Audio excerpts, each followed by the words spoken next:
All right, test, check 1, 2. How's it sounding?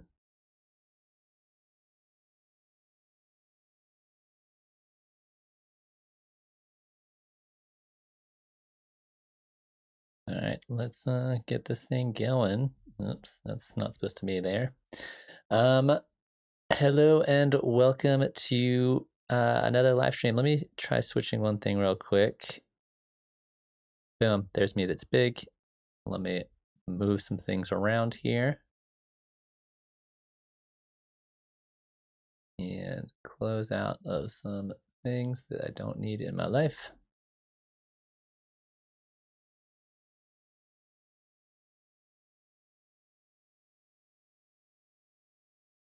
And let's get this going. All right.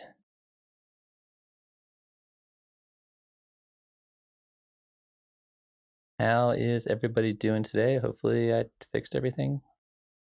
All right. We'll see. Hello and welcome to the first stream of the new year. We've got a bunch of exciting stuff talking about the 50 song challenge that I'm doing this year has officially started today. So I'm going to be working on that a little bit today. I've got some ideas of what my song is going to be for this week, and I'm going to get started on those right now. But as always, during these live streams, you are more than welcome to pop by and come in and ask questions about anything related to music production with Ableton Live. Yeah, and that's what we're going to be doing for the next little bit. Like I said, I'm going to go ahead and get started on my song, but just feel like you can interrupt me whenever you want. So my concept for this week's song, I might as well go ahead and just talk about it a little bit right now, is I want to start with a chord progression, just some kind of chord progression. I don't know what it's going to be yet. Figure that out. YouTube's giving me warning signs. Hopefully it's going all right.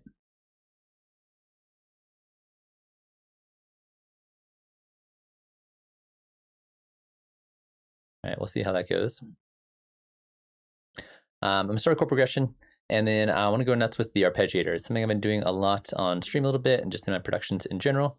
I feel like I've unlocked some new potential with the arpeggiator. I've always been a big fan of the arpeggiator, but now I'm loving it even more than I ever have.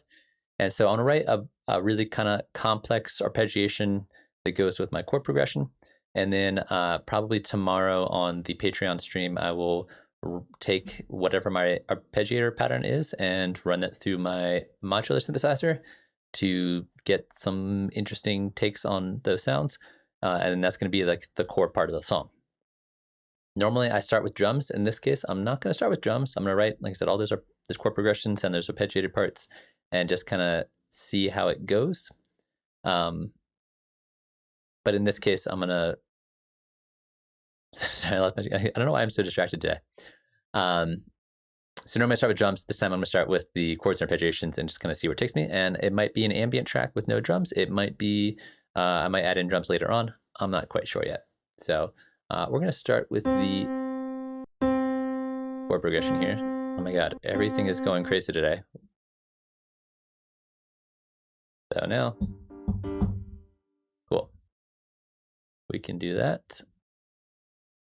And let's give ourselves some more volume, a little more compression, a little more reverb.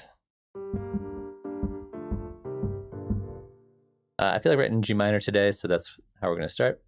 Yeah, and then we'll kind of go from there.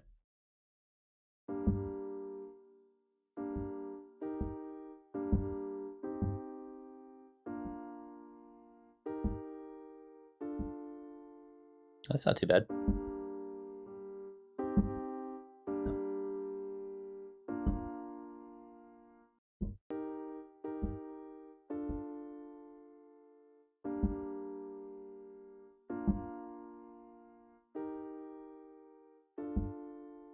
It's a little basic, but that could be the start of something.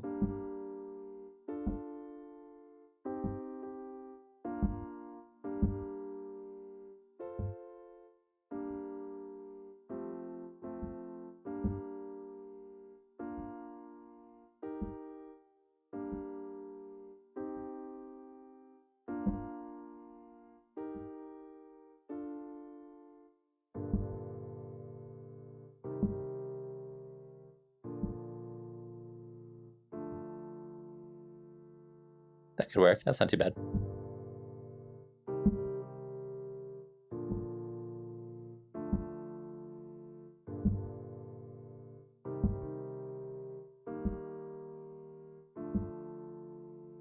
Let's actually do that. I think that's gonna be the plan.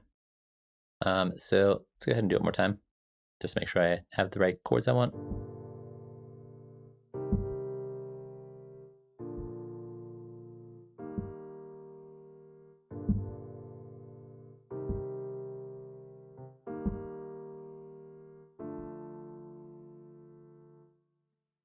Something like that.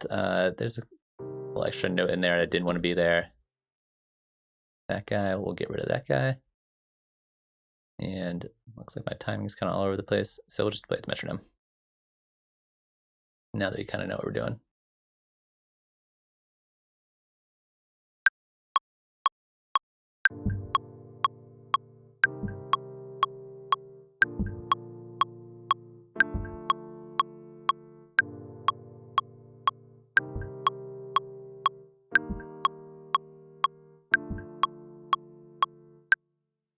Cool. That, I think, will be good enough to get started. And let's go up an octave with it just for funsies. And oftentimes, what I like to do is once I get my basic progression in, we'll do a basic quantization here and make sure that this one's long enough. And then I like to do a little bit of voice leading just to kind of see what happens. So I'm going to duplicate the whole thing. Go down here and we will start with our voice leading and just kind of see where we're at with it.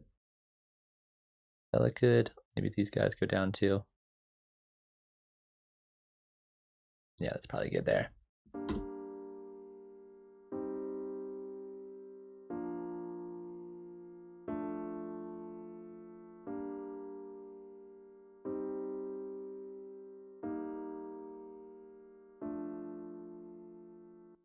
Cool.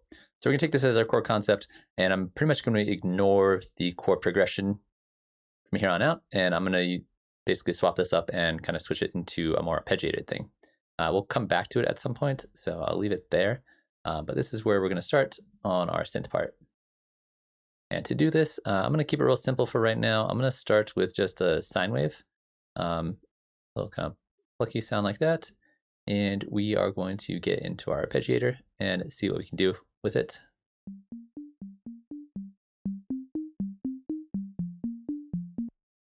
And let's speed up the rate here a little bit. Let's get a little bit of filter frequency movement.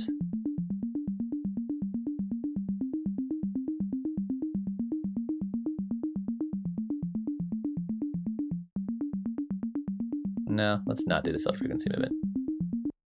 And then let's turn the steps, turn on tempo a little bit. I haven't decided what tempo I'm going to be at yet. So I'm going to be messing around with a lot. This is one of the reasons I didn't start with drums, is I can have free reign to change the tempo to be whatever I want it to be. If anybody is just joining us and would like to ask any questions, that's really what this stream is all about. Right now I'm just kind of screwing around, starting a new song for this week.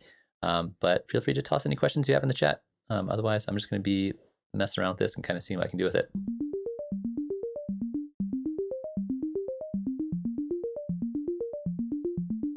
That's the wrong envelope.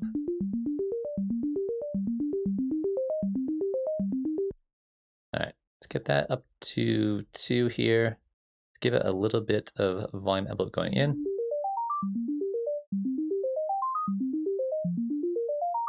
And we might need to legato these guys to make sure they go all the way to the next note, so I don't miss any notes. And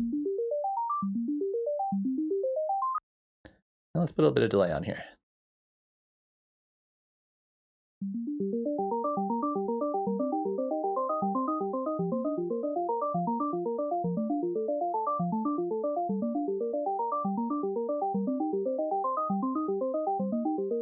Maybe go with a little triangle instead.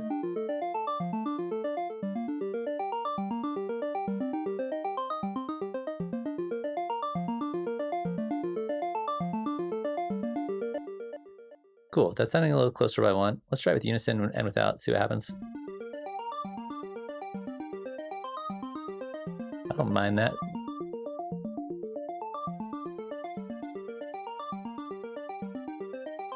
And let's set it up an octave just to see what happens. A little too high. Straight down an octave.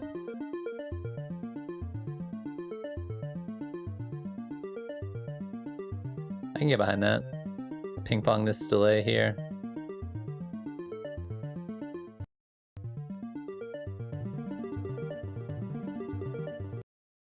Feedback loop. Sometimes that happens when I'm streaming.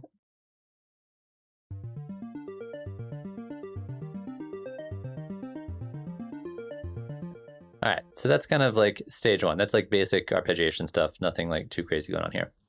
Then what I found is really fun is to start like messing around with the chords and kind of how the chords are laid out and start putting different notes in different octaves and seeing what that does to our arpeggiation. So for example, taking the middle note of each one of these chords and pitching it up an octave. And so now our chord has a much wider range. So we get a much wider range of arpeggiation, which I think sounds a lot cooler.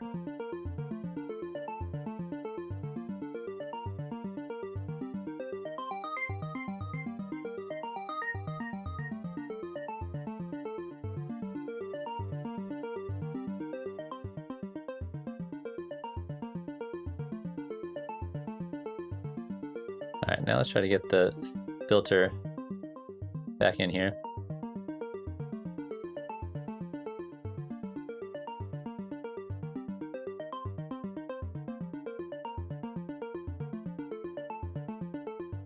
Try a different pattern.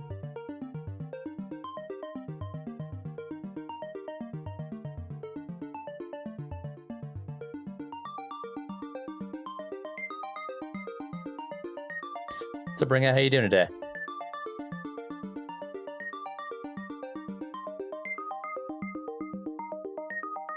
Oh, now I kind of like that.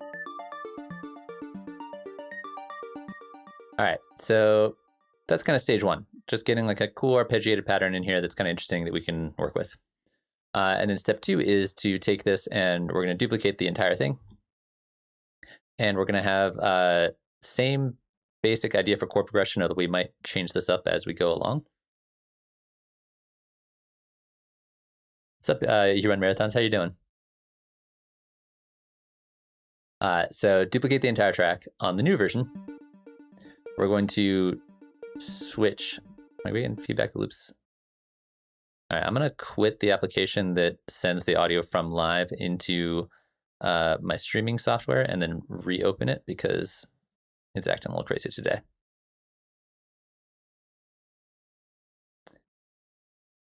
Give me 1 second.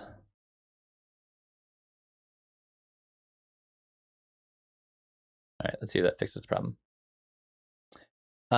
So yes, I do mastering. I've done mastering in the past for both myself and for other people.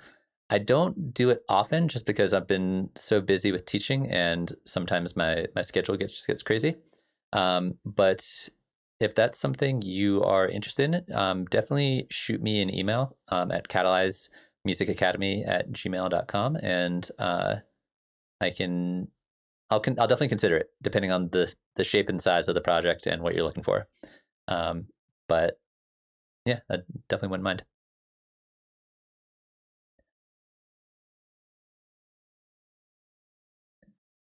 All right, so on this other track here, like I said, we're going to take this. It's the same thing, or it was the same thing. It is the same thing now. We're gonna switch it up so we get a sine wave. Yeah, appreciate it.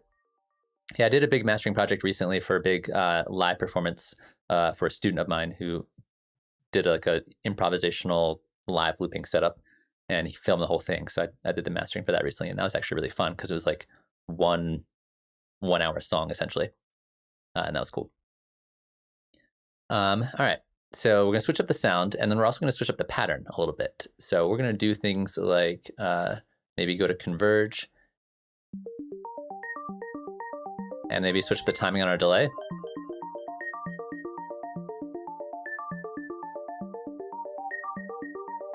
Maybe purposely turn up the unison a lot so it sounds a little bit out of tune.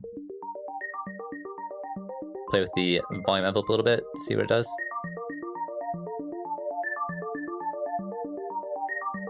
We can make it a little choppier with the gate.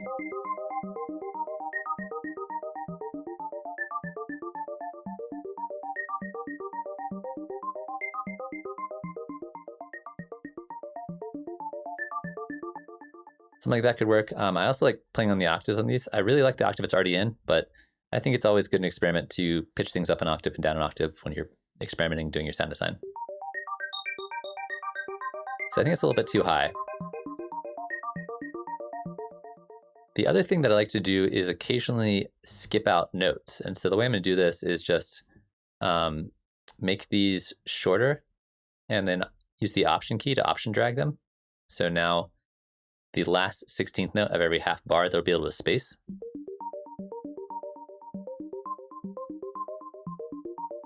And I think that can work really well. It's just to so it's not always arpeggiating. We get the little space in between, and you get to really get to hear the delay in between the notes. I don't think there's anything else cool here that I would play around with. I have to play with the delay time more.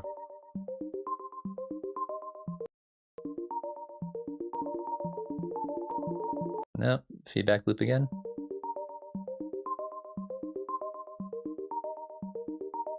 I think after the stream I have to do a full computer restart, and because there's something going on with it. I kind of like the little longer notes there. All right, so now we have two kind of variations on the same thing, and this is something that's really, really useful. So now I have this version, and we play them together.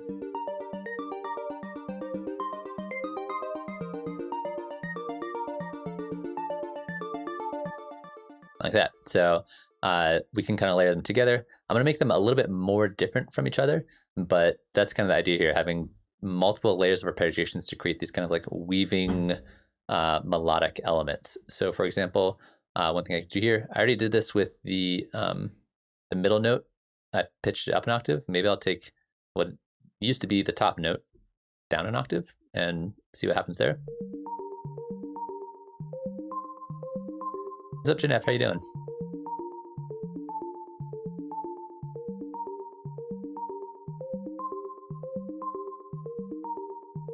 That could work. We could also do something like this if we're feeling fancy. Would be the D note right there. So I could, instead of just shifting it down an octave, I could just option drag it down here. Where's the D? So now I have 4 notes in my chord.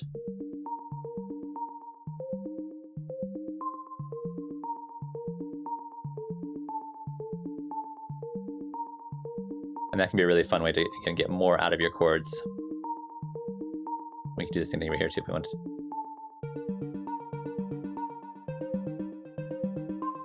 Or we could have them playing slightly different variations.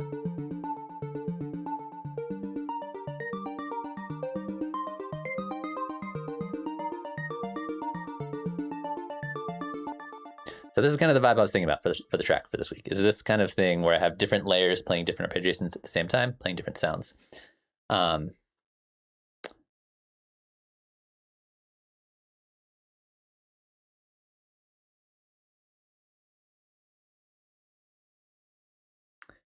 So Janef, I definitely feel you on that. Sometimes just getting through the basics of learning about synthesis and learning about sound design can be really frustrating when you have an idea for a sound in your head, but you don't know how to translate that. You understand some of the basics, but you can't figure out how to get to the place you want to be. So what in general, what I would probably recommend doing is there's 100% the best way to learn synthesis and learn sound design is reverse engineering. And the way I recommend doing this is find a preset that you like. Find a preset that's kind of in the vibe of whatever it is you're trying to make that sounds cool to you. Unfortunately, in live, a lot of the presets are really not that good, but occasionally you'll find good presets in there. So, for example, if we go in here, say you really like, I'm just going to pick one. Say you really like that bass sound, and you want to learn how to make something kind of like this. Although I probably shouldn't have grabbed one that's in a rack because that's going to make it more complicated. It should still be fine. So what you're going to do is, on a separate track, you're going to start from scratch. And this is the way I learned a lot of synthesis, and this is the way that people who taught me how to do synthesis learn how to do synthesis. This is the way to do it. So what you're going to do is you're going to open up your preset over on this track right here, and you are basically going to individual parameter by individual parameter, recreate it from scratch.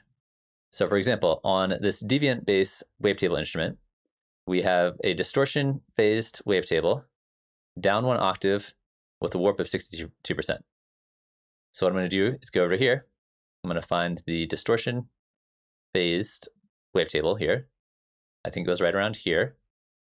And then it was in had the warp of like 62% or something like that. And it was down 1 octave.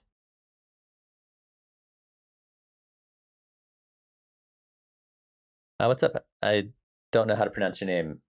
MXNCHV. So then we're going to go back and forth and say, so that's what that sounds like right now. Oh my God. Every single time I try to do something, it just gives me feedback loops. Versus this is what I'm going for eventually, right? So you're going to go back and forth. You're going to listen to it as you're adding in all the different parts to it. So the next step would be maybe go over to this filter, and it looks like we have a low pass here with a really high resonance on the PRD setting. Manchu, okay, good to know. So at a low pass here with a resonance like that on the PRD setting, you know, whatever the frequency was there. And you're going to kind of like individually go back and forth to every single parameter, playing it as you go. And then the second oscillator here is noise radio, 79%. So go back over here, go to noise, go to radio, wherever the radio is, at 72%. And then you hear that and just go back and forth. And it is very time consuming and it is very tedious. However, as you kind of like get closer and closer to recreating the sound, as long as you didn't forget anything or miss anything, you'll be able to recreate that sound just from kind of going back and forth. Once you do that a few times, you start to realize, oh, this right here, this is the setting that's really important to get that kind of sound out of my synthesizer, right? Or this right here, this is the really important setting that really kind of like get the specific sound I'm trying to make, right? So if you go far enough, and like some of them it'll take a long time, and like I said, it can be really tedious and it can be really annoying. But like once you get there, you start to figure out, it's like, oh, like so right now, this thing, it's kind of got a cool, interesting sound to it. Doesn't sound like that at all, though, right? But then when I go over to my modulation area, you can see I've got LFO1 and LFO2 on filter 1 frequency. So if I go in here, I go to matrix, go to my filter frequency, LFO1 and LFO2. It's getting me closer. Let's check out the LFO settings. This one has a rate of 3/16 notes at about 50% amount. This one, 1 hertz at 100%. These are both going negative. So go back over here. Alpha 1 is timed at 3/16 notes at about 50%. And then they both go negative. And all of a sudden you can start to hear that like this sounds a lot more like that than it used to. So that's the way to learn synthesis. To like pick out sounds and presets that you like, and instead of just loading up a preset you like and just starting to play it, reverse engineer it. Like take the time to like sit down, learn what every single one of these knobs is doing to your sound, and like play them as you're going back and forth. And that's how you start to have these aha moments where you're like, oh, I get it. Like this is the one thing I was missing, this one control right here. That was the thing that was really preventing me from making the sounds the way I wanted to make them, right? So do that a few times, and then once you do it a few times, you can just do it from memory. You just know from scratch. So like, oh, I sit down, this is the kind of oscillator I want, this is the kind of filter I want. That I think is probably the best way to learn about synthesis, is reverse engineering other people's patches. Other than that, things that I think can really help in terms of like dialing in your synthesis are pick one synthesizer and learn it inside and out. I recommend Wavetable because it's pretty simple and straightforward to use, but also has a lot of depth to it.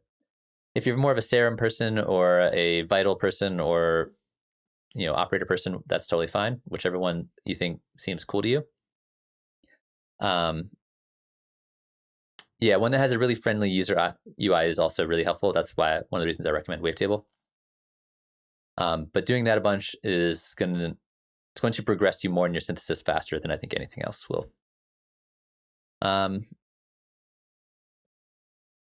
then I think once you kind of have mastered one synthesis and really kind of like know it inside and out, then you can step into other synthesizers and it's much easier to learn them because you kind of know the basics. You know how the LFO works and how all of the envelopes work and things like that. They're just in different places. So you just like, it's more about learning the interface to a new synthesizer than it is learning synthesis from scratch. So that's kind of what I recommend. Yeah, the massive interface is sometimes a little bit overly complicated, it feels like, but I love massive. I learned a lot of synthesis on the OG version of massive.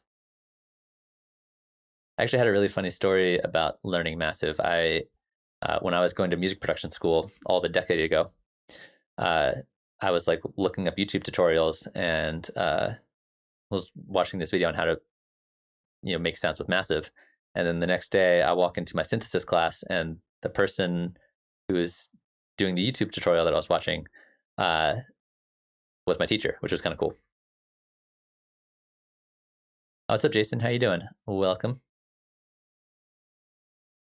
But yeah, JNF, try this out a little bit, see how it makes you feel, see if that gets you a little bit closer to kind of understand what's happening. I've got a few other ideas for ways to kind of like build up your synthesis chops if you are interested. But I think for right now, this is the thing that makes the most difference. I should probably just make a video about this because I think it's that important. I'll put that in my list of video topics for the near future.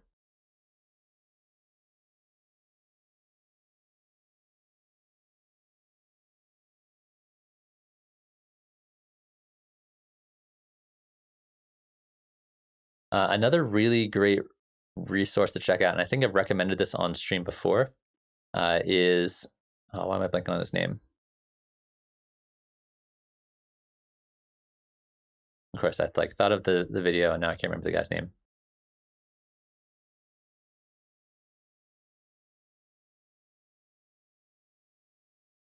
No, so when I went to production school, I took everything. I took Pro Tools, I took Logic, I took Reason, I took Ableton, I took Synthesis, I took Music Theory, I took all the different things. And then going into the school, I kind of knew Ableton was the one I really wanted, but it was cool to be able to like try them all out at the same time and learn them all and kind of see which one felt the best. Because I think they're all cool, and I think they all have things that are really useful and interesting, and can help you as a producer.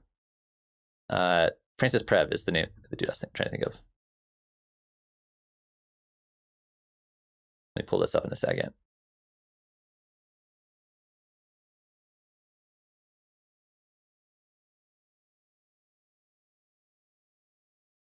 Did they take down? Oh, there it is.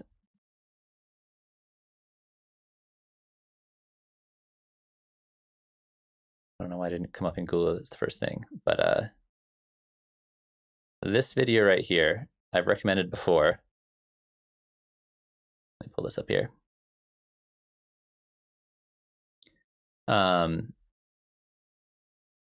The Secrets of Sound Design by Francis Prev from Loop in, I don't know, what year is this? 2017, 2018. When I was teaching my synthesis classes in person pre-COVID, I would make this required viewing for all my students because if you know a little bit about synthesis, this really helps. I think helps make everything really clear in terms of like if you know some of the basics, you can do a lot with them as long as you understand the basics. So this is a fantastic video. Check it out. Totally worth watching.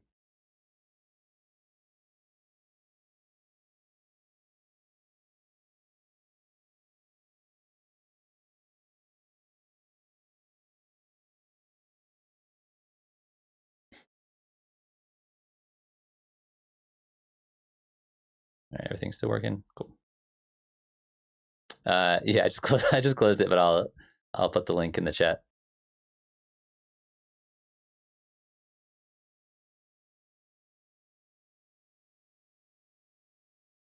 Nope, that did not work.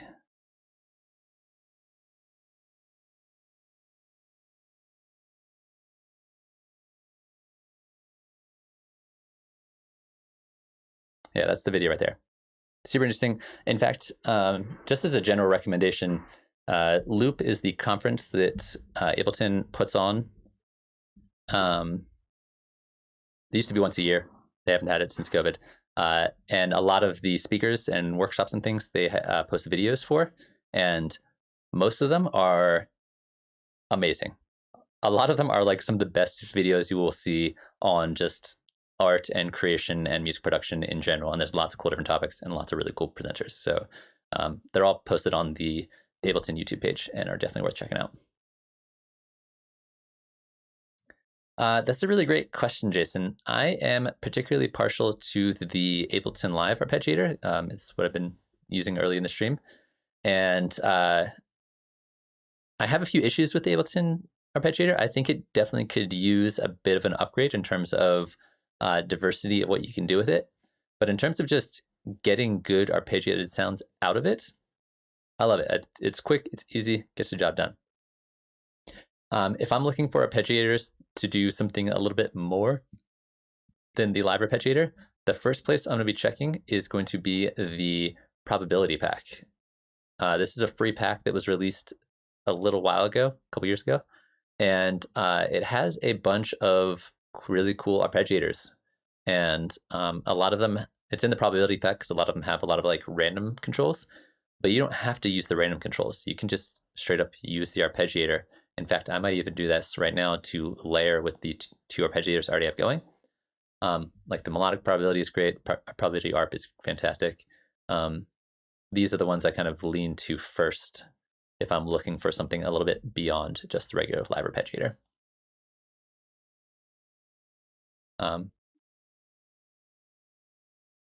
Yeah, I'm just a sucker for the regular arpeggiator. But let's test this out. I'm gonna duplicate this track again. Let's keep the same chords we have here.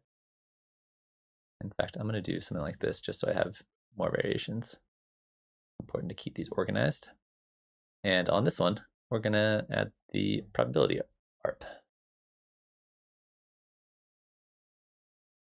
And see what happens here.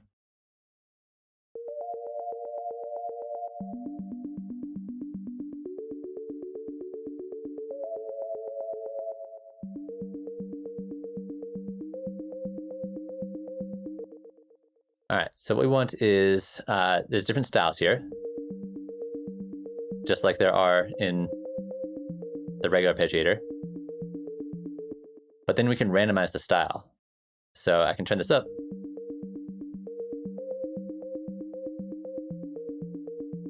Yeah, Cthulhu is cool. I just haven't used it in forever. So by turning up this is basically the range of randomization. This is how often it will change randomness, or that's just the actual rate itself.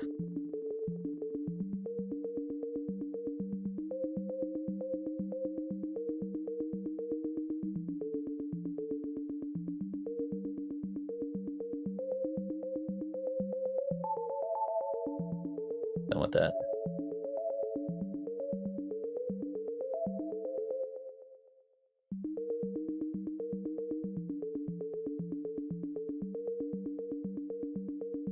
Randomize the rate a little bit.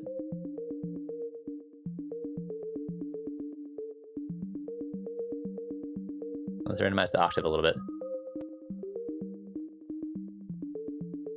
I don't like randomizing the rate.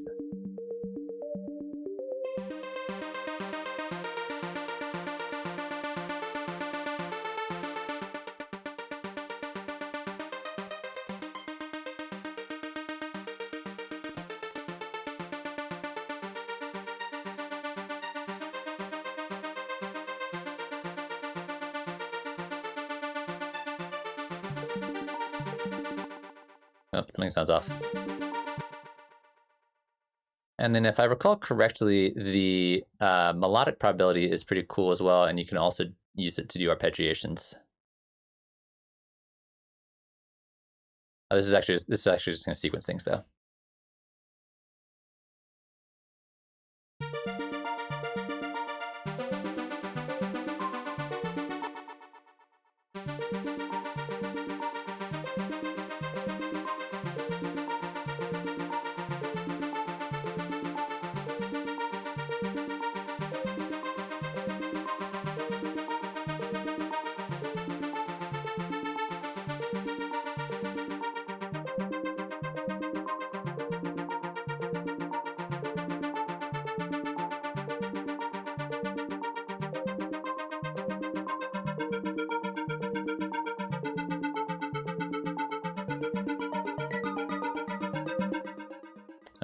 Something's making this go out of key. I don't know what it is.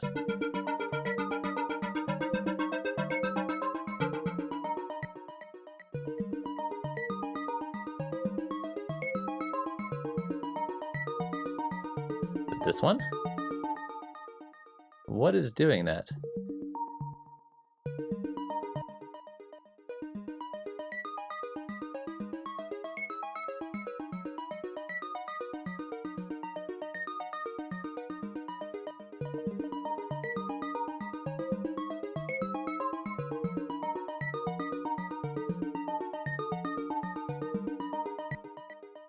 These should both be in key. Something sounds weird to me. Yeah, those are both fine.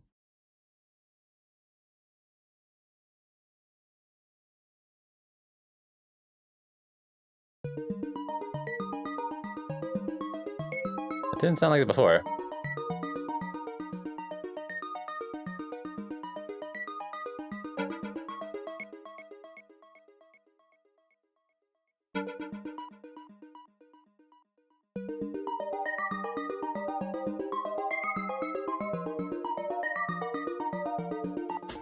Sounds terrible. It's sounding so good before. What happened? What am I missing here between these two sounds? They're both playing the same notes in the same key, but sound crazy.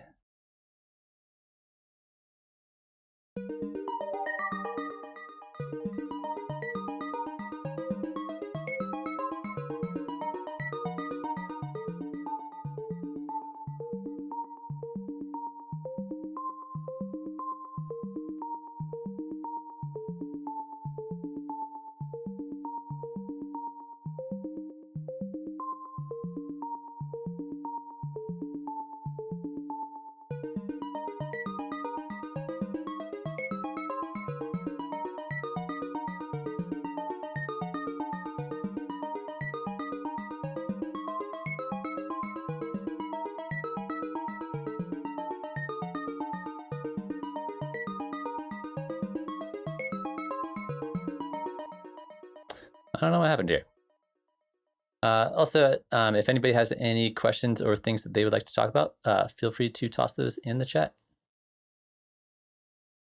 I'm just gonna try to figure out why my arpeggiators were sounding totally fine together a second ago, and then now everything sounds like madness.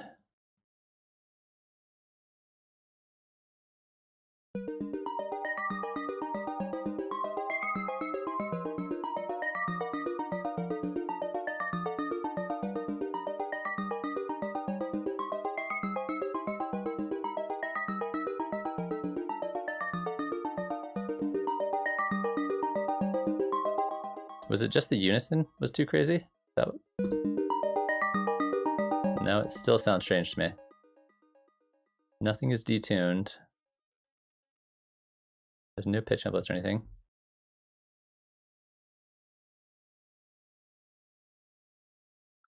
I don't think there's any like MIDI panic or anything like that. Been trying to build a decent MIDI strumming rack with arpeggiator plus velocity plus note length, but I find the note length effect is a bit limited. Yeah, note length is a little bit limited. The MIDI strumming thing is something that I tried doing a while ago, and like I got it to work, but it was never really like that interesting. Like it never really like sounded super natural to me, especially just because strumming there's like a bit of this like randomness to it. I believe there's a Max for Live device that I looked into that's supposed to be pretty good about it. Yeah, it's just called Strum. Somebody asked me about it one time, but I was too lazy to download it because it's $10. But I heard good things about it.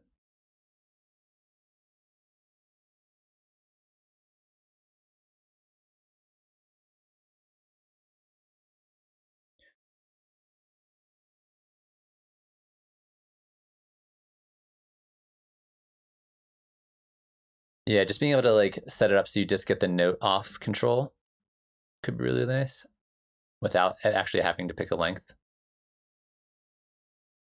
That indeed would be really helpful instead of it being timed.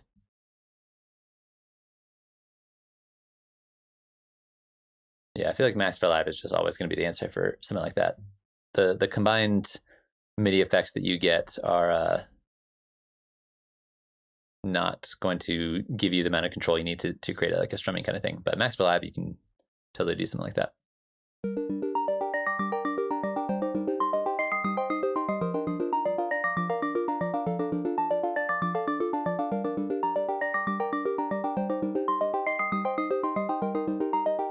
All right, they sound okay right now.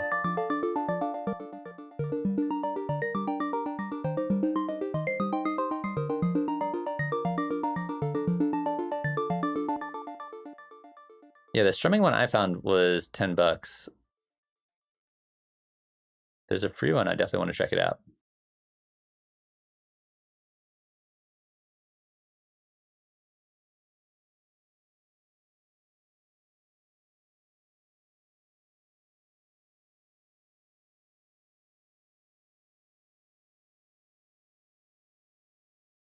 I'll have to check it out and look into it.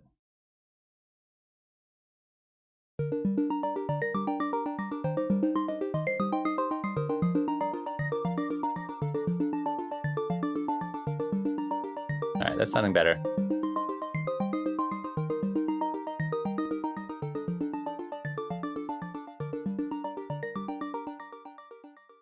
Yeah, I played around with the shifter in the Live 11 beta right when the beta came out, and it was pretty cool.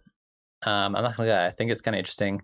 I think it has a lot of really interesting potential to do just like crazy weird vocal processing. But I haven't been playing with the beta a lot recently just because I just haven't been playing the beta much recently. Yeah,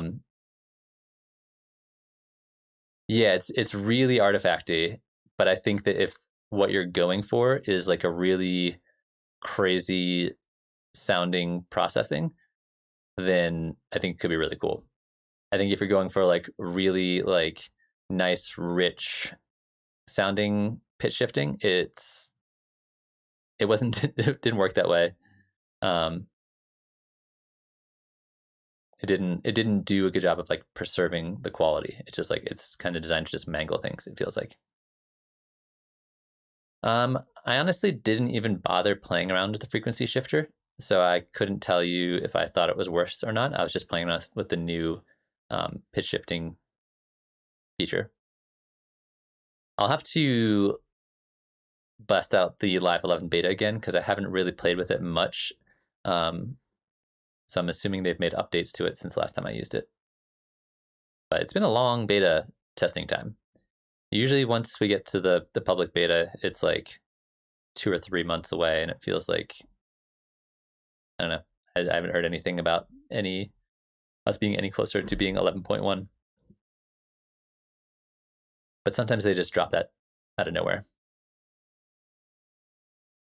Yeah, I'm all in favor of Ableton putting time and resources into taking audio effects and MIDI effects and devices that have been around for a long time and updating them, because those end up being features I end up using a lot. Like anytime there's a new device or new thing or an updated version of an old thing, I'm like really into it. All right, so let's take this guy and we're just gonna use another arpeggiator on this guy. And if you guys weren't here at the beginning of the stream, the idea here, what I'm doing today, at least while I'm answering you guys' questions, is I wanted to come up with a series of a bunch of different kinds of arpeggiations that I'm going to essentially just print to MIDI. And then tomorrow on stream, I'm going to run them all through my modular hardware and basically kind of get the best of both worlds. So I can like write these complex arpeggiations, tweak them a little bit, get them sounding the way I want, send them into the hardware, resample it as audio, and then I get, like I said, a little bit of the convenience of being able to customize my arpeggiations in MIDI in Live, plus the bonus of modular hardware. So that's kind of my goal for today, is just to get a cascading sequence of arpeggiations, which I feel like we're getting closer towards. But we are going to, I think, swap this one out. Or let's get a little bit more fancy about our pattern here. Get rid of these notes.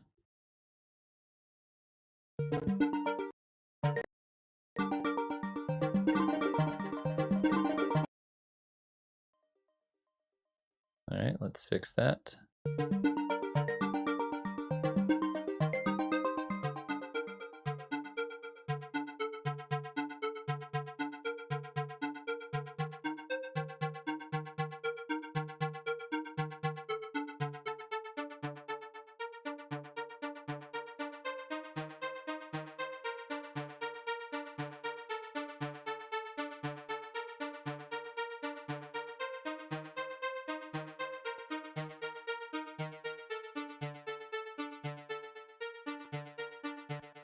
I feel like the sound just needs a little bit of reverb.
There's not going to be a way to land the wavetable exactly on each one, but if you're like on the line, wherever that outline is, it's going to be basically just that waveform, like that entirely.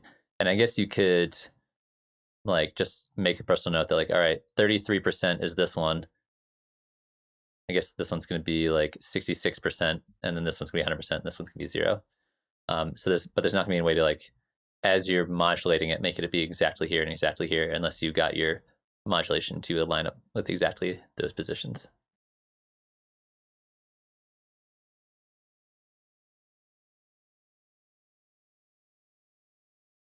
Yeah, Jeff, there's a couple ways to do that. The easy way to do that would be the Max for Live envelope follower.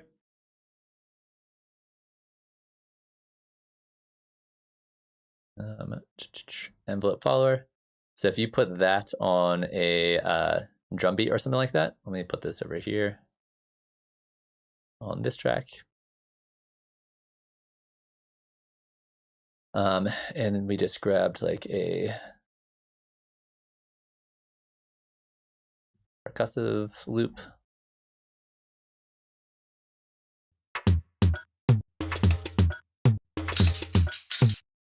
My God, my computer's driving me crazy today.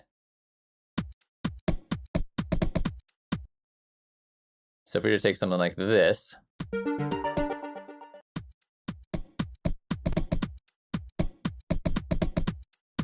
so you can see the volume is going to be essentially triggering this envelope. that we can then use to map to anything we want. So if I wanted to map that to, I don't know, the filter on this guy, hit the map button while it's blinking, click on this, and even though it's on a separate track, it still works. So now,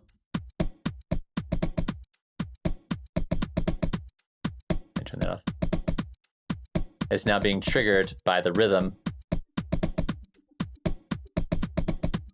there, and we can turn up the amount here by turning up the gain.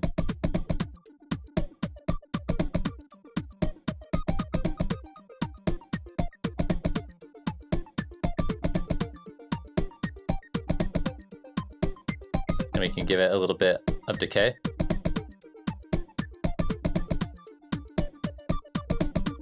Actually sounds kind of cool. And we can also mute this.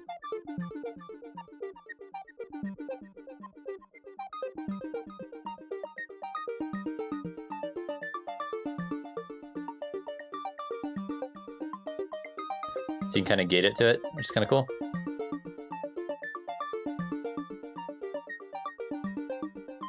I actually don't mind that at all. I think that's kind of cool.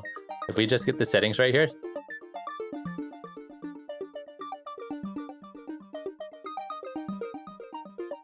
That's actually pretty dope. I'm gonna turn the delay down a little bit. Here's another thing that's really cool. We can do this on multiple tracks. So if I want to do the same thing over here, check this out. If I hit this button, I can map up to 8 parameters at the same time. So if I hit map, I'm gonna go to my other one, do the same thing, map that there.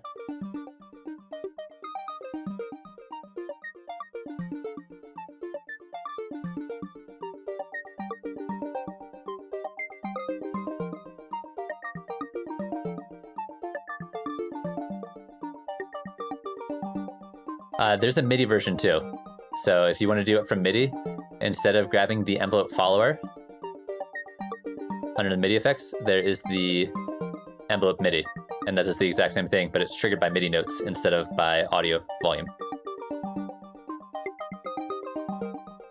All right, this is kind of dope. I wasn't expecting this to be this cool. This is audio, so it's the rhythm of this percussive loop that I found being run into an audio effect. The volume of the audio is triggering the envelope to go down, which then you can map that envelope to whatever you want. But if you want to do it from MIDI, you can do it from a MIDI effect that does the same thing. You map it from here, but it's just a MIDI envelope.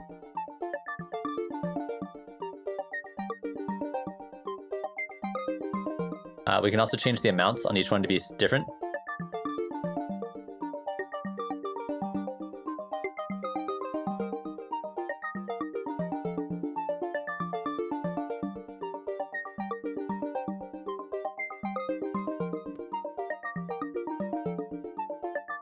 Now there's 2 versions. There's the envelope follower, which is audio, and there's the envelope MIDI, which is MIDI.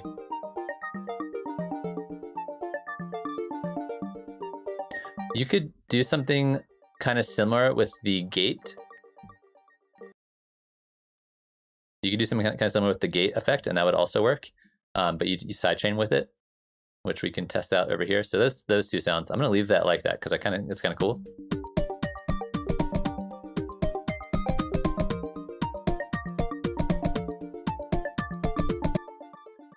But let's take this one, for example. And if you use the gate and the sidechain parameter on the gate, where is the gate? Does the same basic thing, because except for the effect in this case will be on the track that's receiving as opposed to the track that's sending it.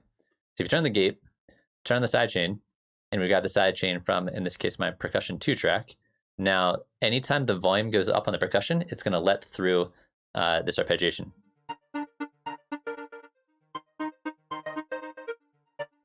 So if you turn the threshold down, it's letting anything when this loop when the drum loop is quiet, it's basically muting this track. Maybe turn the threshold up.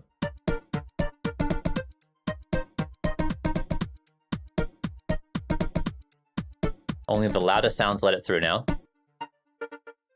And you turn down more get let through. And you can adjust the attack and release to make it longer. Or really choppy.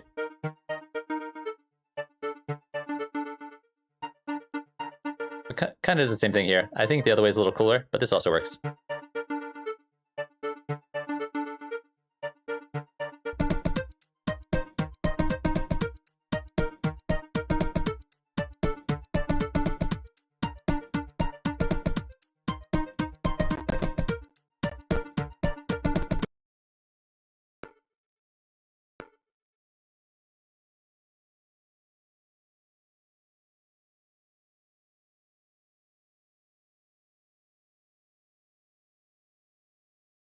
I have not played around with Devious Machine's texture plugin. Let me look it up real quick just to kind of see.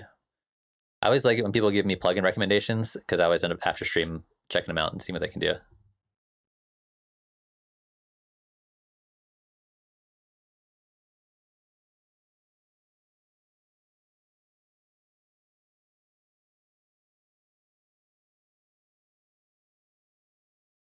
Okay, so it's like a enveloped effect thing with a bunch of other stuff on it.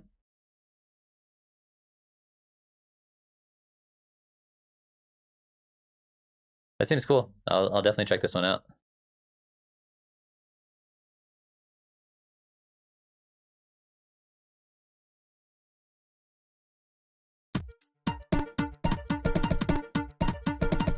Oh my god, every single time I start playing something, it gives me these weird feedback loops.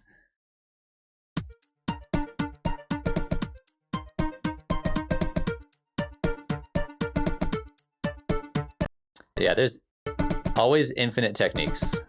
Oh my god. All right, let's try this again. So now we can do all, the thing is, like, I don't even like this beat. To me, it's not that cool, but it works really well with these guys.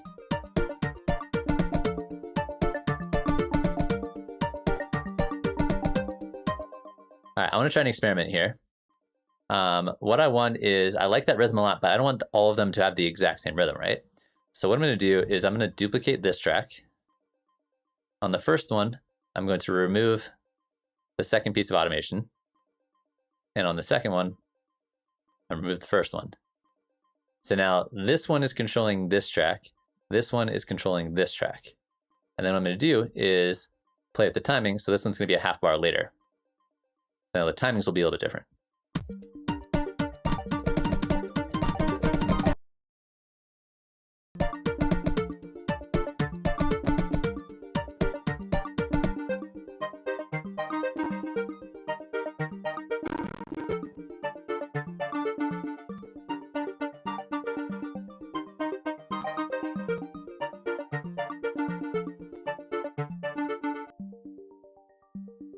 This one is not receiving. That's why it sounds normal. I got it. So I don't know if you guys have noticed, but I fixed my microphone issues, so I don't get the microphone dropouts anymore, which is fantastic. But now my computer's decided that it has other issues with what I'm trying to do today. That's the way technology is sometimes. You're like, fix one problem, and all of a sudden it ends up still being an issue. So this one, I need to map. Let's just do this one here. So now, oh, it's because it's the sine wave. That's why it's not working. Because the sine wave doesn't care as much about the filter motion. This would be a situation in which we can instead copy our method over here, because this will gate the volume. But in this case, we're going to do it from the second percussion too. Sorry, there's a lot of stuff going on now, and I'm just trying to, hopefully it's still making sense. Now this one,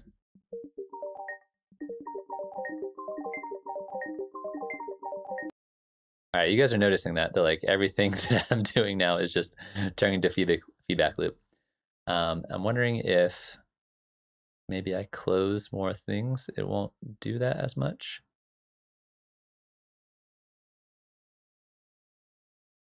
I'm gonna quit a few more things. Let's see if that helps at all.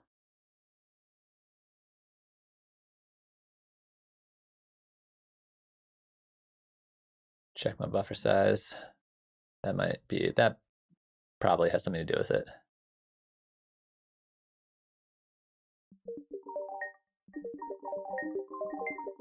Nope, still doing that.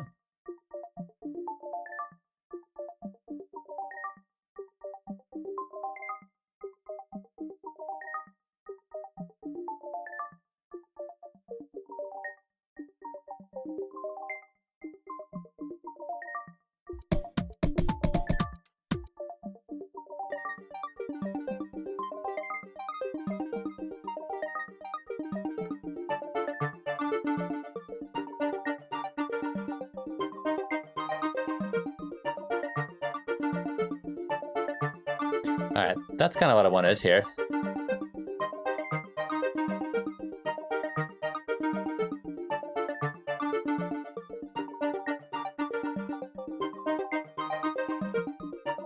It's weird because once it starts playing, it's fine. It's when I hit play, it gets a little weird.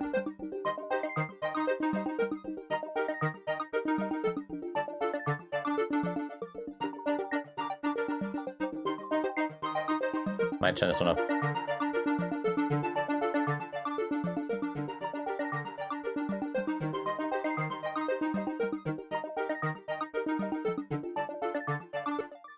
I don't know if I'm gonna keep that or not, but it's a cool idea. To answer Janeff's question, those would be the two ways that I would approach linking the volume of one sound and kind of gating another sound with it, either by using the gate audio effect, turning on the sidechain to where you want to receive the gating from, or you have something that has like very clear transients like this, and then using the envelope follower to trigger something on another track, like a filter or a volume or something like that. So yeah, that's kind of like a long roundabout way to figure that out. But I might keep this. I don't mind the kind of like, all right, we have our normal arpeggiation kind of thing going on, but being able to give it a rhythmic gate on top of it to give it a little bit more of a cool feel, I like quite a bit.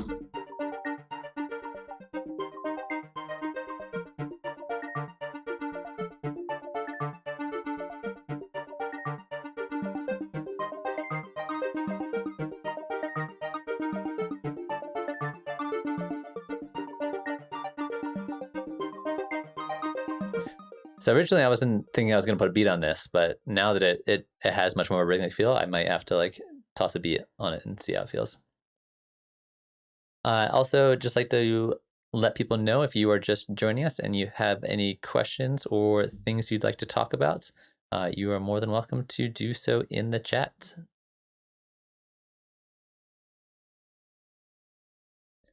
All right, so I'm going to keep this the way it is for right now, I think. What's up, Tripathi? How are you doing? I want it to be a little more subtle, though. I think it's a little too heavy.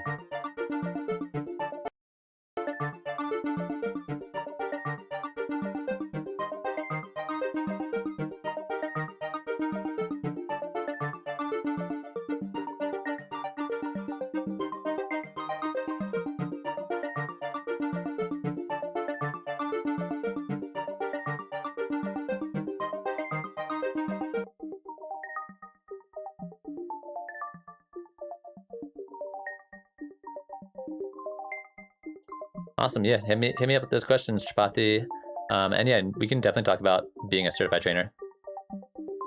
There are a few things I'm not allowed to say about being proficient. There's like certain secrets that I'm not allowed to disclose, but besides those things, we can talk about being a certified trainer.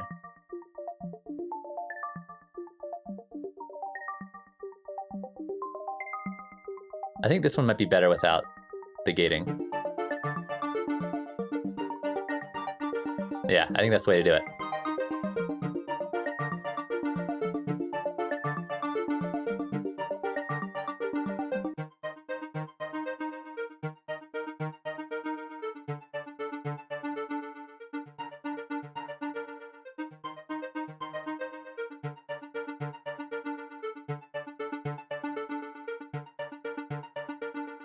There's one note I don't like in here. I think it's the low note. We might have to switch this around.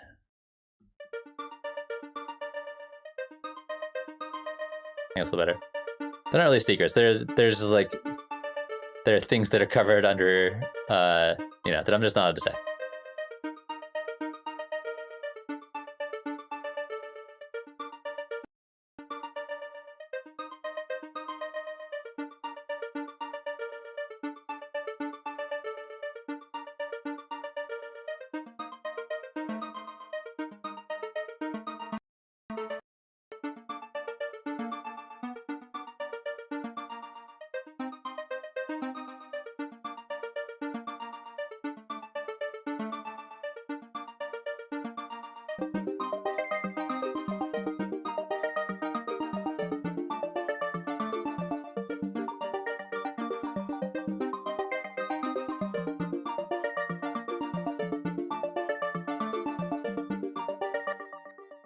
Cool. All right, then let's switch this one up a bit.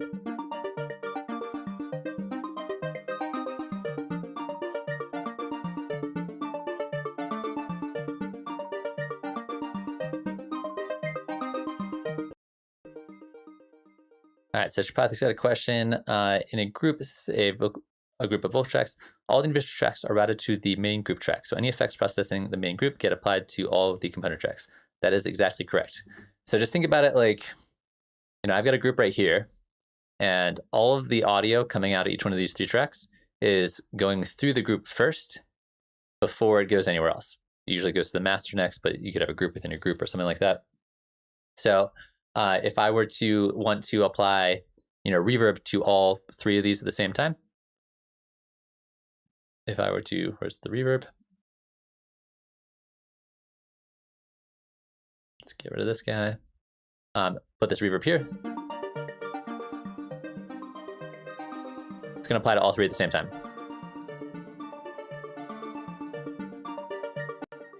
The exception to that is that you can actually route tracks that are inside of a group and bypass the group if you want to.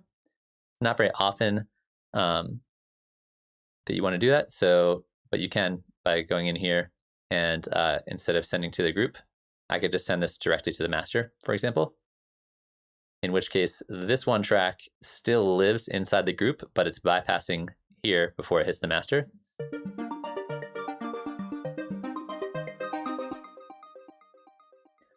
So that would be one exception.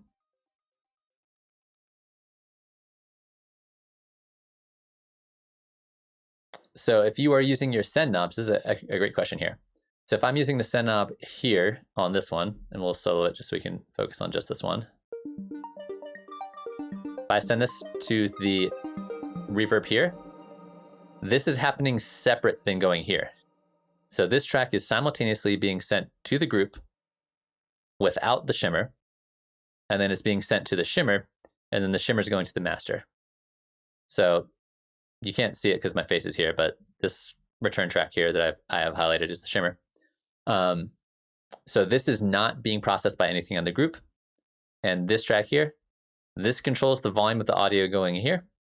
And this controls the volume of the audio going here over to my group track. So the return tracks do not get the group and vice versa. Your groups do have their own return tracks. So if you want, so for example, all 3 of these to go through here first, be processed by whatever's here, and then go to return track, you can do so here. And so if you turn it up on the group itself, make this a little wider so it's easier to see. If you do it on the group track, it's going to be all of the effects that are on this group first, then it's being sent out to your return tracks. That makes sense?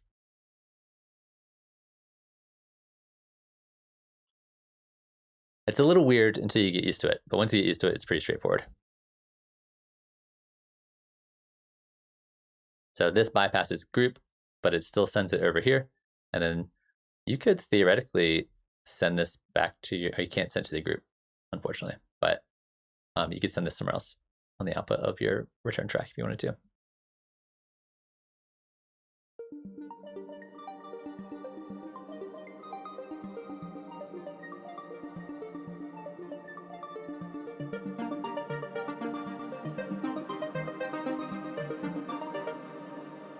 Yeah, no worries. We can definitely go over that. So think about routing as if it's like, the pipes in your kitchen sink. Like you can send the water different places by routing it in different directions. So if we have one track right here, because it's in a group, all of the volume coming out of this track is being sent to the group, right? So if I turn down the volume here, it turns down the volume going to the group.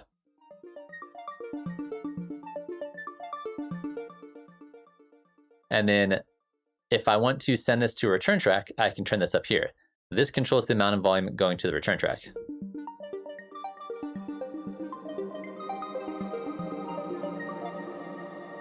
Like that.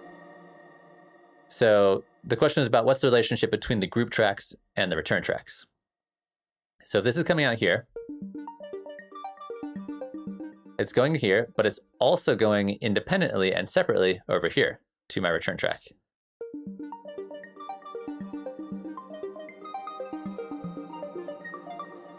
The return track does not go to the group. The return track goes directly out to the master. So essentially, if I'm doing something like this, there's kind of two paths that the signal is following. One path is out the mixer into the group, through all of the effects on the group, and then out the mixer on the group to the master. The other path is that it's going out the return A, or the send A, to return A, through all of the effects on return A, and then independently also going to the master. So those are the two paths we have in this current situation. Another way to do this, and because it's happening that way, any effects that I have on my group do not get put into my return track. They're separate. We're splitting essentially right here. One split is here, going to return track. One split is here, going to the group. Another way to do it, if I wanted the effects on the group to be part of the signal going to the return track, the group has its own sends, right? So if I turn this up, this is sending just one pipe is coming out of this track going into the group. Now the group is then splitting it up where the signal here is going to the master and the signal here is going to the return track. Then the return track is going to the master itself. So it depends a little bit on what kinds of effects you want to be included in the different parts of your signal flow, but you have lots of control over it. So one of the cool things about doing individual returns is that I could have this one be at -23, and this one be at -17 over here, and this one be at -40. And each one has its own individual amount that's being sent into my return tracks. Whereas here, I have one control, so they're all getting the exact same amount of whatever is on my return track. So there's pros and cons for both. Here's nice and easy because you have one knob, controls a bunch of stuff all at the same time. You get the same amount, the same reverb, easy. Here you get individual controls over each one of these, but that might take you more time.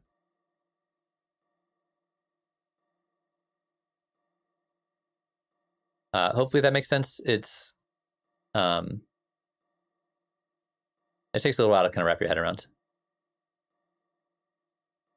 Yeah, generally return tracks, Janef, go directly to the master, although you can send them directly to other tracks. You can send them to other audio tracks if you want. Not super often you need to do that, but it's an option. But if you hit the inputs and outputs button, you should be able to see, hopefully, the outputs of each one of your return tracks. Yeah, so when you bounce out individual stems, it gives the option for your sends and returns.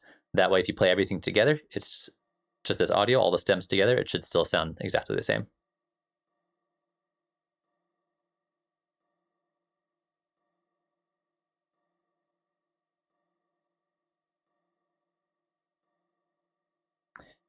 This is an interesting question. So do you know about any device that allows you to map a parameter that is not able to be assigned to a parameter? I'm assuming what you mean by that is something like the matrix in Wavetable. Like these controls here, you can't MIDI map or you can't control them, right? You can't automate them. You can only manually control them with your mouse.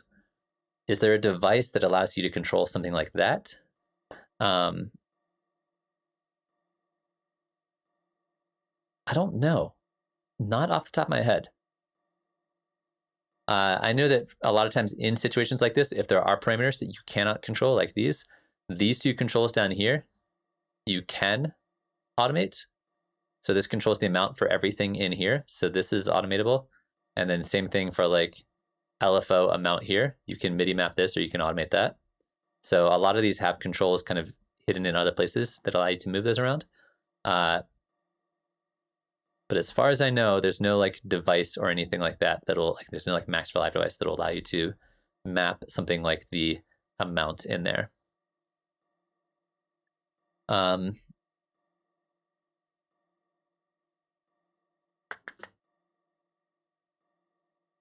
Yeah, as far as I know, there's no workaround for that. I think that'd be super cool. There's not that many things off the top of my head that are not mappable or change or automatable. So it's never really been a big issue for me. But I'll think about it. I'll see if I can think of any like interesting solution for it. Nobody's ever asked me that before.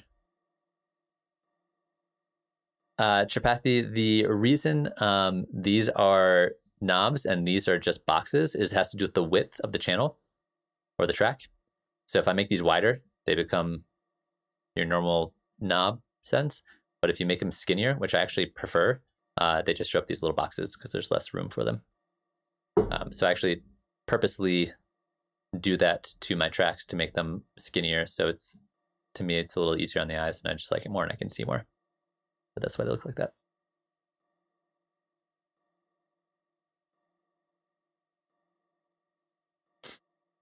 Yeah, Mancho, I'll look into it and see if I can think of anything that will allow you to map parameters like that. Are there any ones in particular that you're running into besides the ones in Wavetable that you would like to map or automate? Because that'll help me give me a little context and kind of focus my search. Because yeah, that's an interesting question.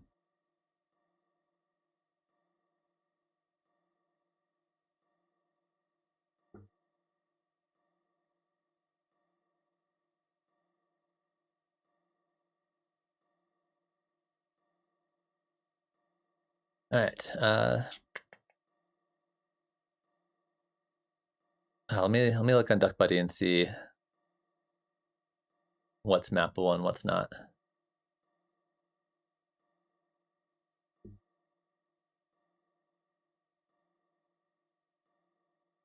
So this stuff's all mappable.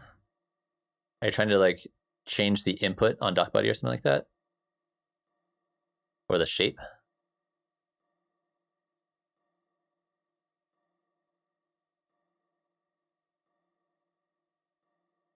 Yeah, because depending on what you're trying to do, I've got a couple ideas for solutions. Those are all mappable. Those are all changeable.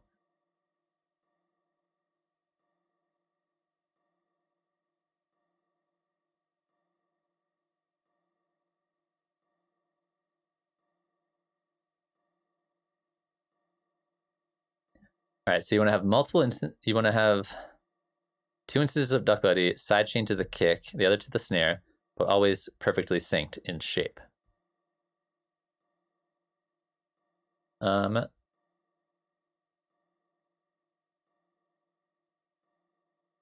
Still confused about what the plan is. So we have two DuckBuddies, right? One is being input from, let's pretend that that's the kick, and one is being input from the snare.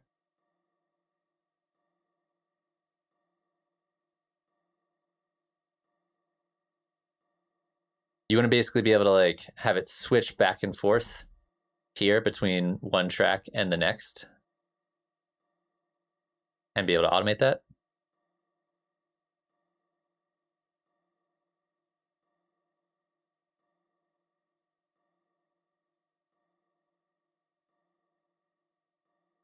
Let Do it this way. Let me rename this kick. Rename the snare.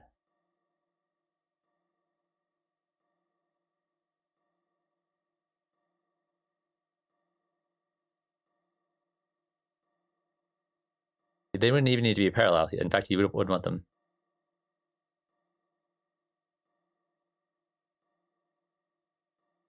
Okay, so I don't need them. I want them both to be on the same chain here. I don't need two chains for this. So they're both here, and then you want to be able to change like something like this on both of them at the same time. So that like they both start like this, and then you'll be able to like turn a knob, and then they both go like this at the exact same time. Is that kind of what you're going for?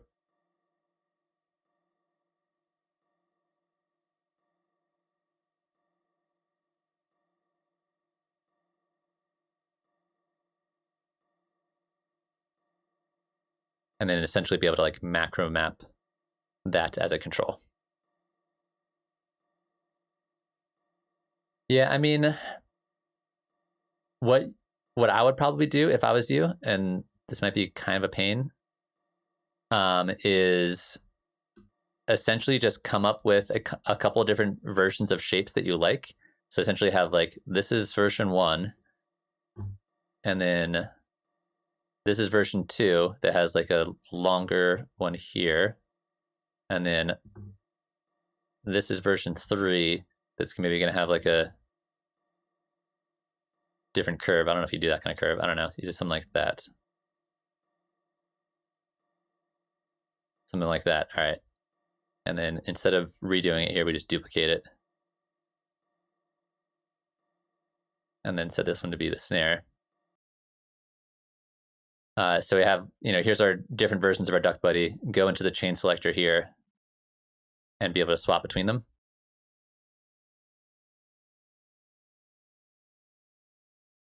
And that way, now you just turn this knob and you have version 1, version 2, version 3, and it just switches automatically between the different versions. As you're moving this around, you just go boop, boop, boop, and maybe you have like 5 or 6 different combos in there that you like that are like, those are kind of the shapes, your main kind of shapes you want. And that'll save you time from having to recreate them every single time. This is most likely the closest thing to an easy solution that I can think of off the top of my head. And you just save that as a preset, and then you have your different shape thing in there. I think that works okay for me.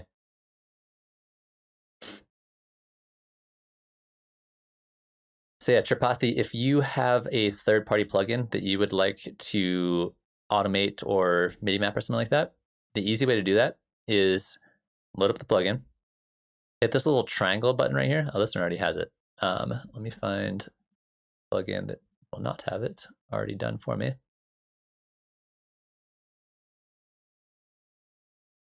Grab my serum, toss it over here. All right, so first thing I'm gonna do is hit this little triangle in between your power button and your little wrench icon guy. This is going to open up this little area over here, and then you're gonna click on the configure button. While the configure button is on and is green, you can just click on anything you want. So if you want to click on like the wavetable position, this gets added to here. And if you want to click on the volume for oscillator 1, this gets added here. Literally anything you click on. Filter frequency, filter dry wet. Anything you click on, essentially, almost anything. There's a few things that won't let you, like in Contact, there's a few things I know. There's a few that depends on the plugin a little bit. But almost anything in here, you can just click on, it'll add it to the list down here. Once you have done that, it is MIDI mappable. And if you go to a MIDI clip, for example, and go to your automation, all of the things you just clicked on in Serum will be added to the list right here. So if you want to change your wavetail position, boom, there it is. You can start automating it like you can anything else. And if I play this, we'll see that now my wavetail position is moving up and down. And if I move inside here, You can see this is moving up and down. And let me switch to, and now it's automating it for me inside of Live. So it's all about the hit the triangle, hit the configure button, click on whatever you want, and you're basically good to go.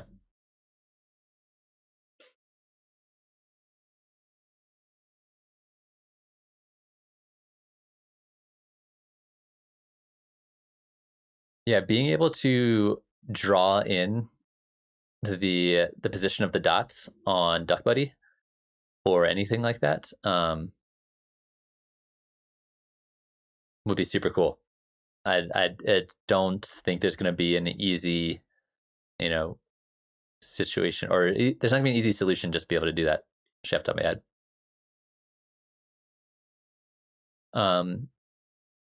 The other option is, instead of using DuckBuddy, use like a third-party plugin, where instead of this being listed just on the grid, this actually tells you the timing, and then you could just maybe map that or automate that.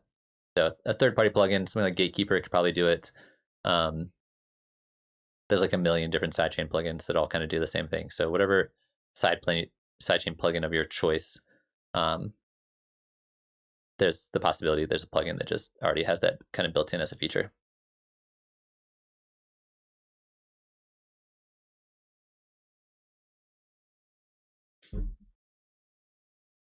But yeah, that's an interesting question.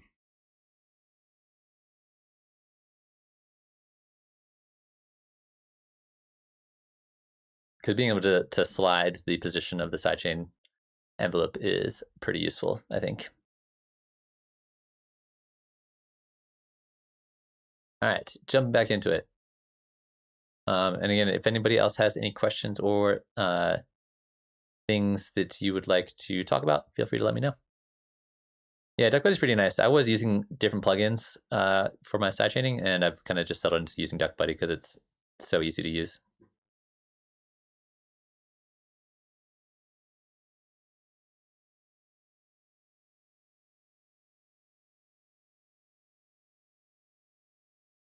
Yeah, plus it's also free, which is also really nice. Yeah, Impulse is probably one of the least used live devices. It's really kind of just here as like a legacy instrument, because basically anything Impulse does, drum rack just does better.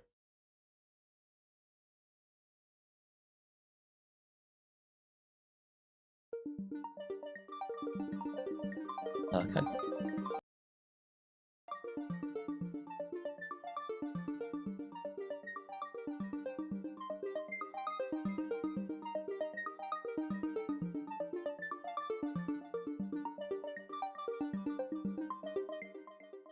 couple of those notes I'm not feeling, so we're gonna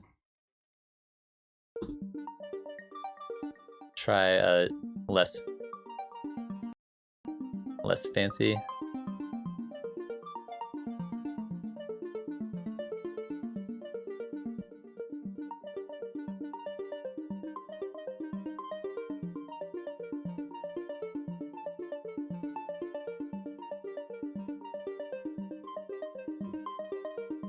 What's up, after party? How are you doing today?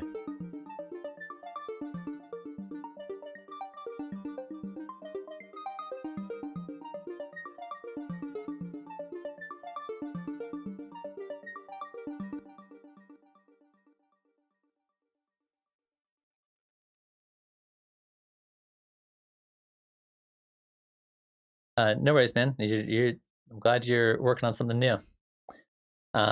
I have not used the Vox and Go spectrum analyzer.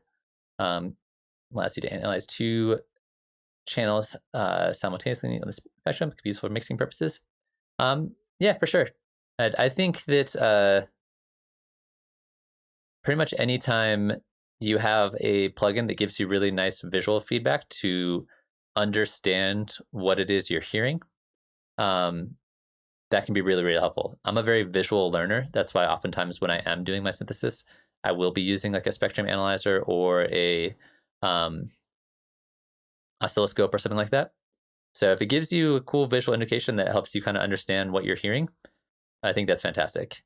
I have not tried it out myself, but I've I spend a lot of time using spectrum analyzers just to understand what I'm hearing a little better, and it's definitely, I think, improved what I can do in terms of mixing and mastering and things like that pretty significantly. So I encourage people to use whatever visual aids help you understand what you're hearing.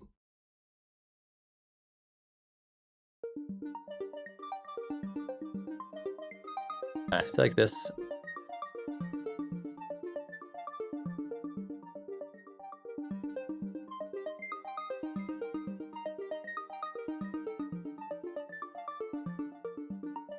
All right, I think that's sounding a little better.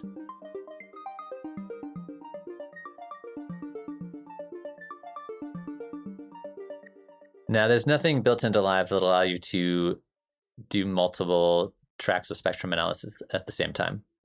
You just have to use the regular old one track at a time, like some kind of caveman.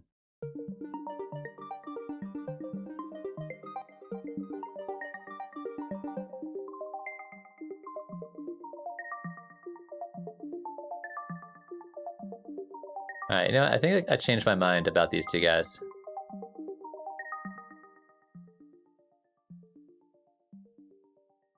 Oops, filter got turned down though. As much as I liked the bouncing filter from the percussion tracks, I feel like what I'm going for is more like this.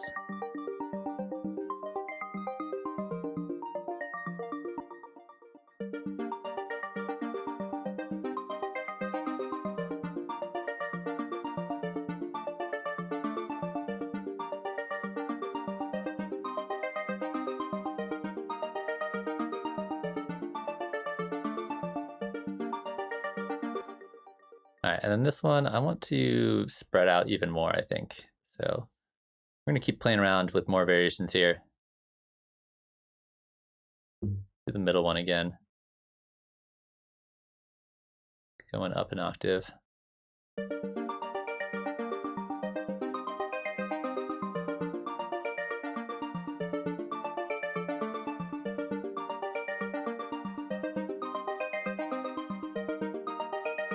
Let's just make lots of variations on this.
All right, it's getting there, getting close. I think we need one more sound, and then we're gonna like spread them out even farther in terms of timing. So we're gonna duplicate this last one again. And again, if anybody's just hanging out and has any questions, feel free to toss those in the chat. Let's do. Let's go back to the sine wave. The sine wave for the triangle, I think, is what I'm feeling.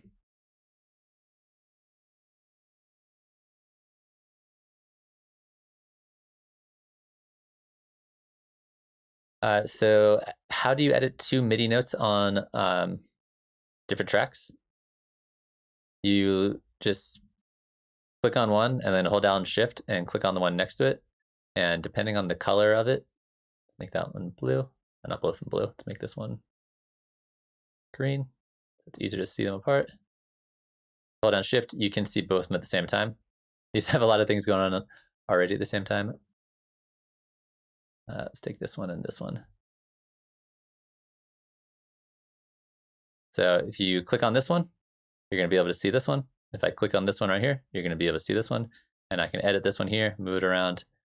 I can do whatever I want to these guys to change them around to edit them both at the same time. And you can do that with up to, I think, 7 clips at the same time. So I think most of these are kind of the same, but just for the sake of example, I already used that color.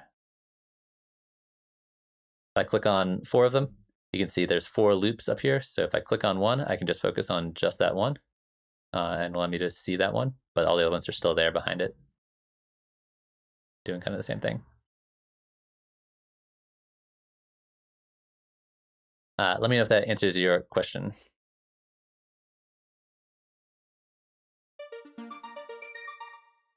All right, we're gonna take this guy, we're gonna go down an octave. We're gonna make these shorter, I think. And like that.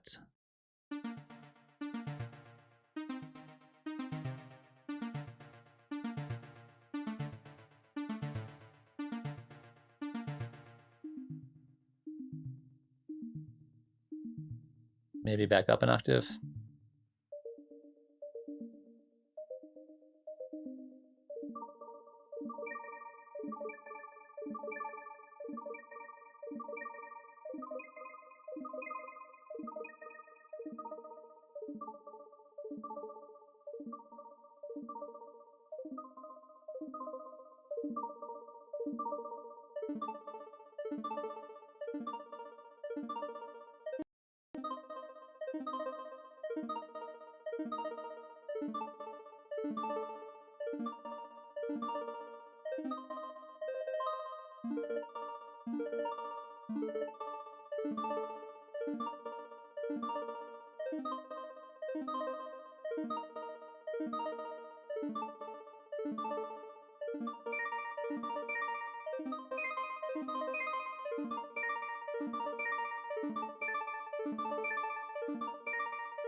Oh, I think I figured it out. I think I figured out why it was sounding out of tune earlier. My headphone cable was touching the pitch bend of the push, which was causing it to occasionally pitch up or pitch down. Mystery solved. If you guys weren't around earlier in the stream, there was an issue, but I figured it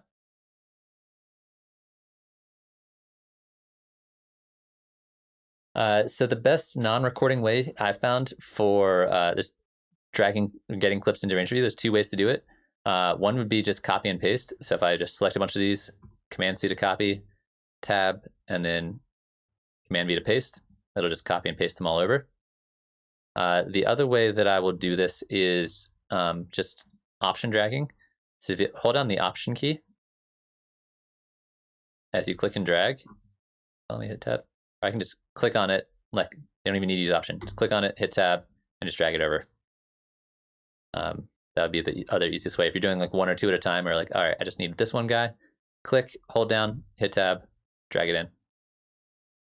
But usually copy and paste if I'm doing lots of things at the same time.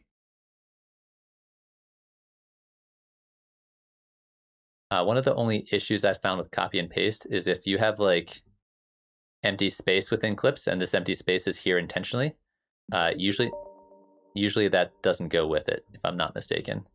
So if I copy all of these guys, and then I don't know which one it was. Let's try this one. And then paste them. The empty space between these clips here does not paste as empty space. These get pasted immediately behind there. So if you move things around in the session view with timing in mind, it doesn't include empty space as part of that, which can be obnoxious. But as far as I know, there's no way to deal with that unless you wanted to put in empty clips here and here. But even then, because these clips are shorter, if I copy these guys and paste them, it'll just be the length of those clips. So that can be obnoxious, but that's how I would move things to the arrangement view. Yeah, sometimes I notice my headphone cable hitting the touch strip, but it doesn't really bother me because I'm not like writing stuff at the time. And then what's happening earlier as I was doing some of these earlier arpeggiations, I was like, why does this sound crazy to me? Like something definitely sounds out of tune, and I didn't know what it was.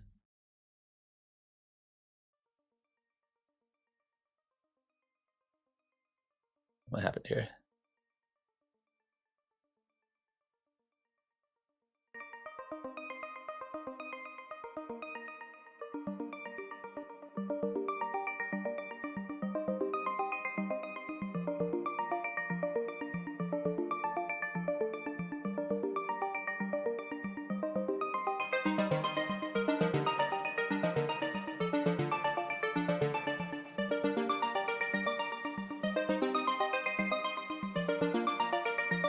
This one's definitely the worst one, but we're starting to get something together.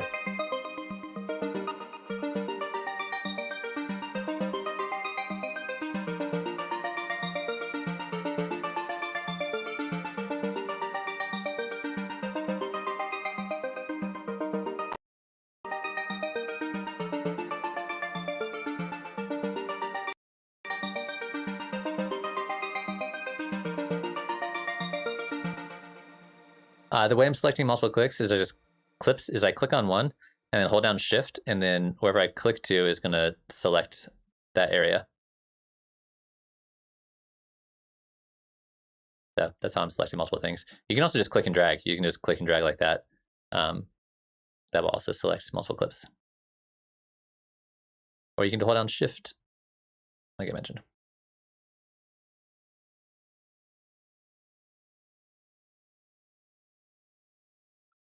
Yeah, Happy New Year, after party. Yeah, so this is gonna be the first song. I was talking a little bit at the start of stream today, but the idea is to come up with a bunch of different arpeggiations, and then I'm gonna bounce them all to MIDI, and then run that MIDI through the modular synthesizer to spice things up a little bit and get something a little different. So that's gonna be the task for tomorrow, is taking all these ideas, putting them into the hardware, seeing what happens, doing some experimenting with different kind of voices in that, and then resampling that. And then I haven't decided if I'm gonna put a beat on this or not. It might just be a kind of like pretty ambient kind of thing. But once I get the main arpeggiations and synthesis done, probably add in a few more chord progressions and a more atmosphere to it. I need to add a lot more reverb as of right now. That's what I'm noticing.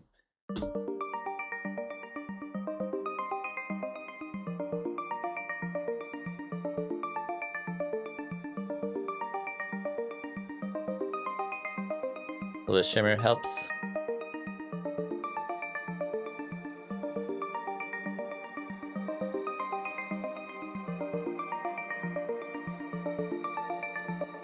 The sounds right now are mostly placeholders. I'm gonna keep them for now, but and probably keep them in case I need more layers for variation. But yeah, they're mostly kind of placeholders.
All right, if we want to make this a death grips track, you guys all know the solution.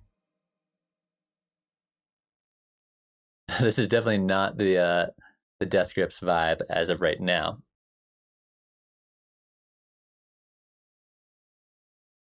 But it's really easy to make it that. Feedback loop.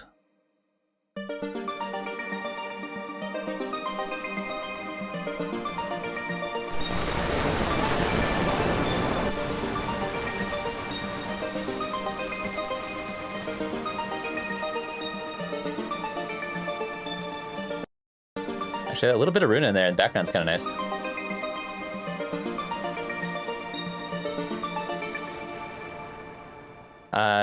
Here is the thing I want to show you guys real quick. So right now I'm just taking the group and giving it a little bit of Runa. What I could do instead is just take this return track over here. That's just Valhalla with an echo after it. Not Valhalla, that's a Valhalla vintage verb with an echo after it. So instead of sending everything to the Runa, I'm just going to send from my one return track to another. So you can essentially daisy train return tracks, which is super fun sometimes. So the way you do that is you can see that down here, I'll make this even wider, we have send knobs for each one of these. Right now that doesn't do anything. So that's not allowing me to send to C, which is where my Runa is. So I have to right click on it to enable it first. Now that I've done that, we can actually send from one return track to another.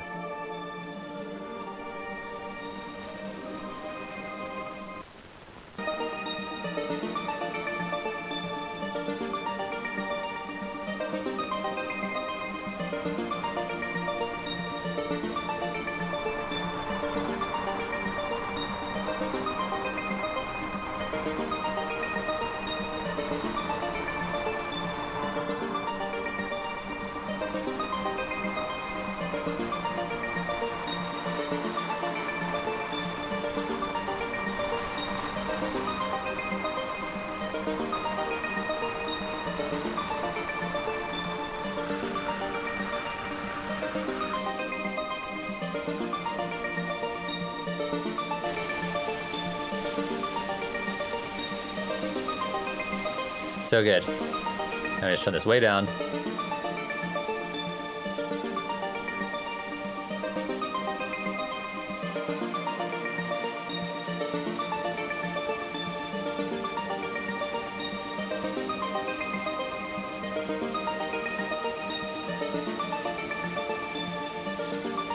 And then over the course of the song, the distortion just goes up.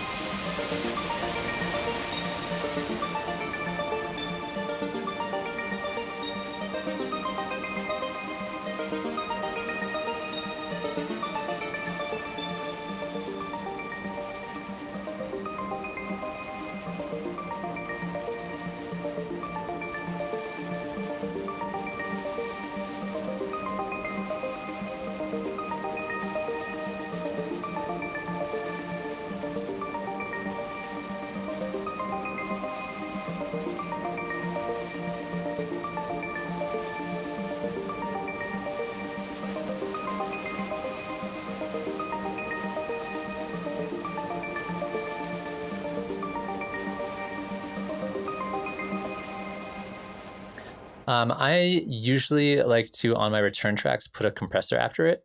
Right now it is doing something, even though I'm not hitting the threshold, the makeup gain is turned on. So that basically as you turn the threshold down, the volume kind of goes back up. So I do it to just kind of like even out and get a little bit more volume out of my return tracks, especially after my reverbs. I think a lot of times reverbs in live can be, on return tracks, can be a little bit quiet. So I usually like to have the compressor on all my return tracks, just so I can dial in the volume how I want it to be. So here that like that's quieter than that. So the compressor is not really doing a lot here. It's just giving me a little bit more volume. But usually I kind of adjust the threshold as needed as the track goes on.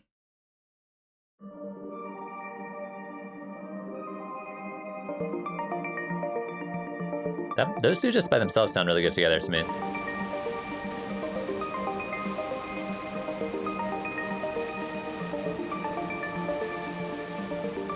Yeah, utility could do something kind of similar.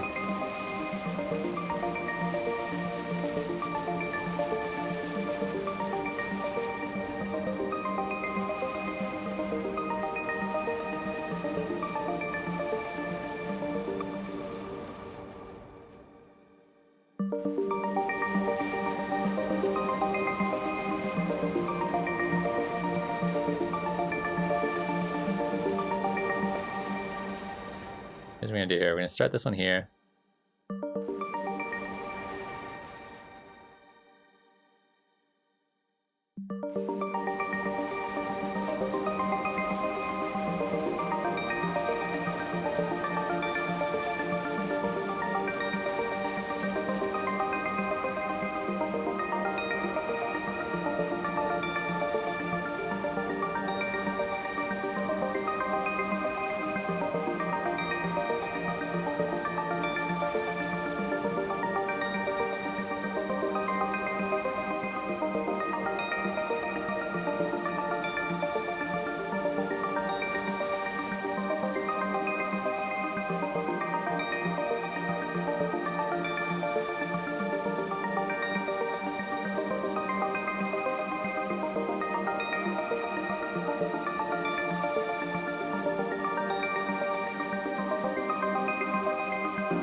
I don't know about you guys, I'm kind of feeling it.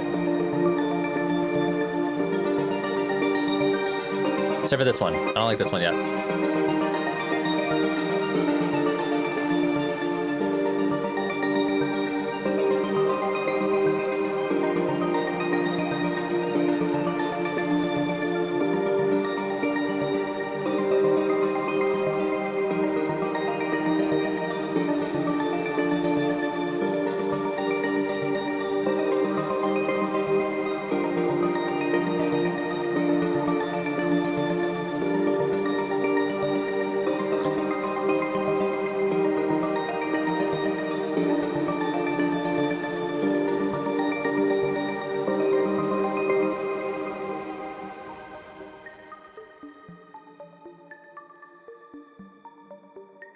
I kind of like this one by itself.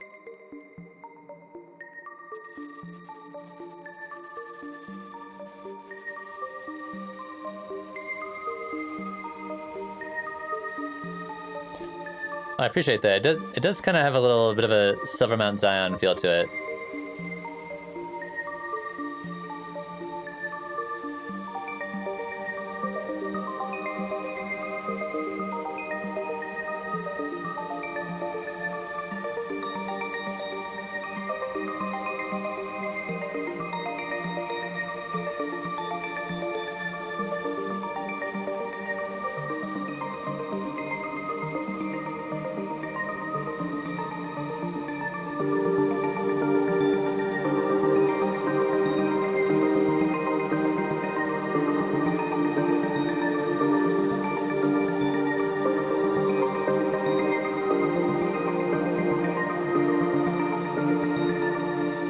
All right, I think we made a lot of progress today.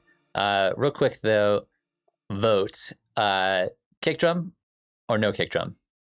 Do you want this to continue kind of the path it's going down, where it's going to be kind of like loose and ambient with lots of like little melodic parts, kind of like plucking back and forth, or do you want there to be a big beefy kick drum in there at some point? Because I could go either way. I feel like I'm kind of feeling the ambient vibes, but I also could see a big kick in here, really kind of like taking it in lots of different directions. So let me know in chat which one you think. So the vinyl effect is coming from my third return track, which is using a plugin called Runa, which is the greatest distortion of all time. And I just set it up so that a tiny bit of our other reverb is triggering the Runa, and it's just giving that little bit of noise in there. I'll probably will play around with the amount in there, but that's what's giving that nice little bit of crunch in there. There's also a little bit of crunch from the shimmer. I added a redux onto it, so that's giving it a little bit of that also kind of like digital distortion as well, which I'd never tried before, and I think it sounds cool.